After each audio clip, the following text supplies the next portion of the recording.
when suddenly, boom. Three friends, Chad Hurley, Steve Chen, and Jod Karim, launch YouTube, posting its first ever video titled Me at the Zoo. And guess what? It was a video of Jod at the zoo. But it didn't stop there. New users started uploading amateur videos of people's families and pets. Basically, a lot of cat videos. And as the site grew in popularity, it began to attract content creators who saw the true potential of the platform. And their subs went up and up. Meet Lonely Girl 15, a YouTube channel created in 2006 that quickly gained a massive following. It featured a teenage girl who'd post videos of herself talking about her struggles. But it was fake news.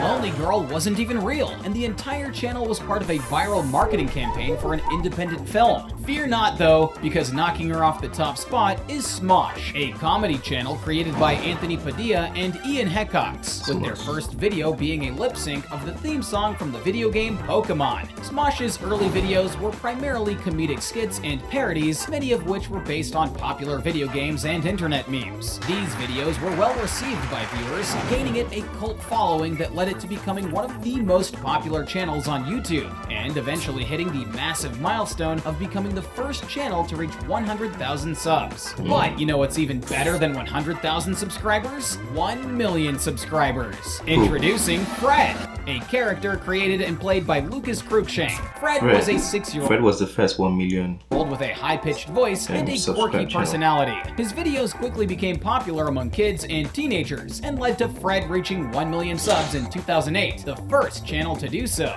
But Fred, you have some competition. Here is Ryan Higa, also known as...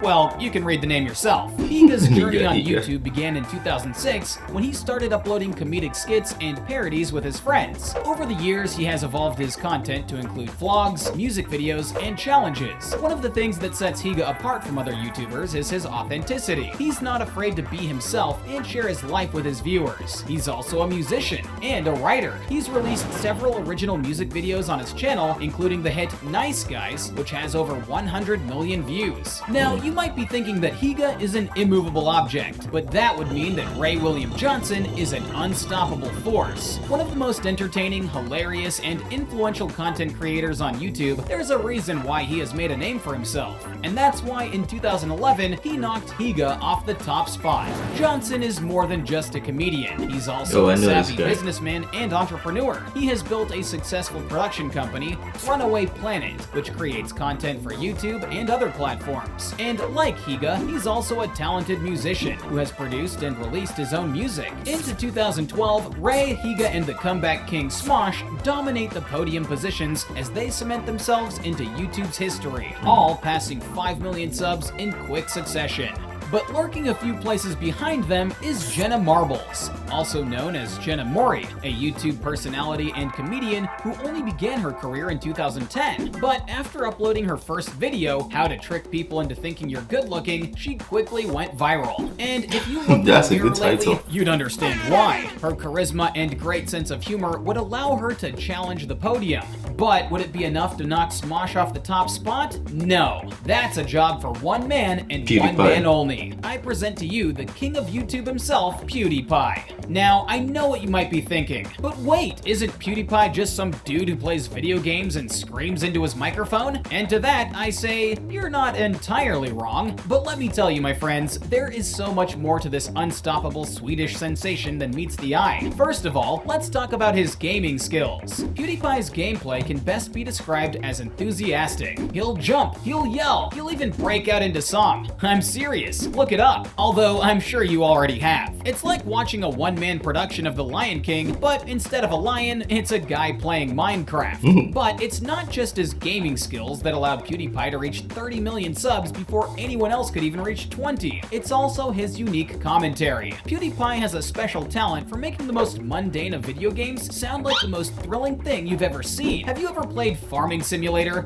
I bet you haven't. No. PewDiePie sure has, and let me tell you, it was like watching a master class in crop rotation. No. Whilst it might seem impossible to catch up with the king, others would still try. Staying strong in second, we have the magnificent Hola, soy Herman. Hola, soy Herman may seem like a simple greeting, but it's also a clever play on words. You see, Herman in Spanish sounds like hermano, which means brother in English. So technically his name translates to brother. hello, I am brother. And isn't that just the most endearing thing you've ever heard? Herman covers a wide range of topics, from vlogs about his daily life to skits about popular culture. But what truly sets his videos apart is his unique brand of humor. He's not afraid to be silly or self-depreciating. You should really check him out. And while you're there, 3 million subscribers. Look at this next guy trying to steal his spot. I'm sure you have no clue who he is, so I'll introduce you to Justin Bieber. Although he's most well known as a pop culture icon with monumental chart success, let's not forget that he was first discovered in 2008 by talent manager Scooter Braun after Braun came across a 13-year-old Bieber's YouTube and was impressed by his singing. This all led to the infamous Baby music video, the most disliked video of all time on all of YouTube, with 18 million dislikes and over 10 billion views. As JB's subs fall behind the frontrunners, there's an even bigger player in town who's ready to try and take down the crown. Move over, PewDiePie. There's a new king of YouTube,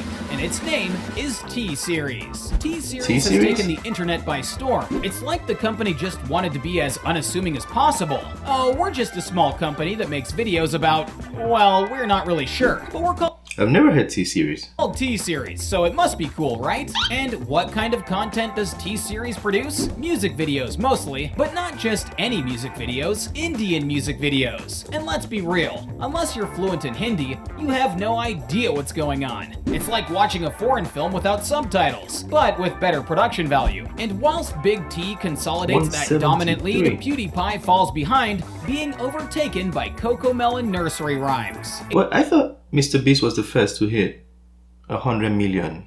T-Series? A channel that can only be described as stepping into a parallel universe where everything is made of rainbows and unicorns, and the only form of communication is singing nursery rhymes. The characters are so cheerful and peppy, it's almost as if they've been mainlining caffeine and Prozac. But don't let their saccharine exterior fool you. These nursery rhymes are catchy, and before you know it, you'll be singing Mary Had a Little Lamb at the top of your lungs in the middle of the grocery store. After a long race, T-Series and Cocomelon will take home gold and bronze. But we have to give a mention to Set India, where drama and comedy collide in the most unexpected of ways. It's like watching a soap opera, but instead of tears, you're crying from laughter. The over-the-top acting, ridiculous plot twists, and exaggerated reactions are just a few of the reasons why Set India will beat PewDiePie into third. Finally, we're into 2022, and the huge news is that the YouTube legend Mr. Beast has overtaken PewDiePie in subscribers. Where do we even begin with this guy? Well, so Mr. Beast just blew up this big in 2022 alone. Let's take it back. Overtaken PewDiePie in subscribers. Where do we even begin with this guy? One minute he's giving away $1 million, and the next he's building a life-size Lego house, and let's not forget about his 24-hour challenges, where he does things like standing in a pool of ice for a whole day. While he hasn't made a podium finish, 2023 may just be the year he takes that top spot. What do you think? Let us know in the comments down below, and don't forget to like and subscribe. So Mr. Beast is the fourth biggest YouTube channel. I thought it was like the first. I didn't hear about this T-Series, and the other ones are Indian channels, which makes sense because India is like 20% of the world. So it does make sense that they're the biggest, because if, let's say, maybe a 10 to 15% support from India, you're still gonna have a big channel.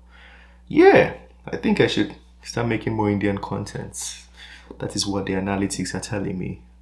The deities of analytics are saying make more Indian content. But let me know what you think about that one. I'm sure a lot of you did not know. A lot of people probably thought Mr. Beast was the biggest. I thought so too until today, until this minute. But this is the end of this video. Education for you there. Smash the like button, subscribe for more, and I'll see you on the next one. Peace.